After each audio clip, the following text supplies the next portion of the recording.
One of the important things that I feel for people to know, and one of the main reasons that I'm doing the things that I do, are because of Jack. And for those of you who are unaware, Jack Herrera is a man that if you've had anything to do with cannabis in about the last, 30 years or so, you basically owe this man a big thank you, and unfortunately he is no longer with us to thank. So one of the things that I wanted to do at this first Hempfest in Tacoma that we're going to do this afternoon is we're going to have a moment of silence for Jack Herrera at 420 instead of the usual Hempfest 420 moment, which has been surprising quite a few people today when they've heard about that. They're waiting to hear, you know, how many blunts are you going to be throwing out? And I was like, absolutely none.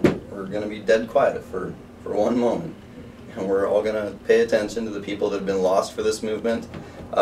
Mark Emery is a man that's sitting in a prison up 30 miles from where I stand right now. And he's in jail. Actually, he's not in jail. He's in a federal prison for selling seeds. This is a holdover from the Bush-era drug war. It's ridiculous.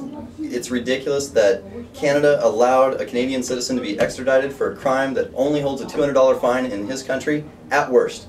At the absolute worst, he was looking at a $200 fine in his country. They extradited him and gave him to a country, a foreign country, that we're trying to get him life in prison for selling seeds to a plant that we all know is not harmful, is not going to hurt anybody, and is not worth life in prison for. And that's one of the main drives that I've got. If more people kind of understand just how important Jack Herrera was and the research that he did and just the awareness that he brought to people, one of the things that I found, I'm a 38-year-old male, I've been using cannabis since I was 7 years old.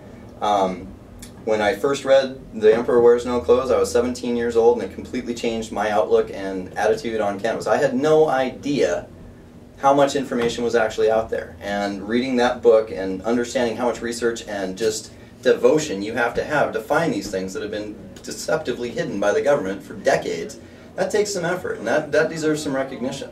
And I think that a lot of the newer generation of people that are being exposed to cannabis don't necessarily understand how important the people are that have gone before you, because what they're not seeing is how those people influence people like me, people like you, people like anybody that does this kind of thing, anybody that does the work for the cannabis community at the level that I feel I do.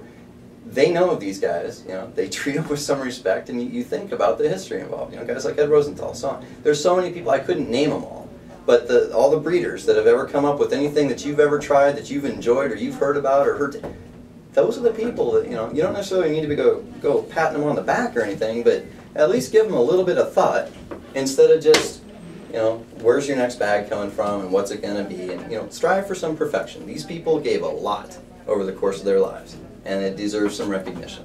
But this testimony right here is proof, Jack, that you might be gone from us, but you'll never leave us, bro. Love you, Jack. Thank you.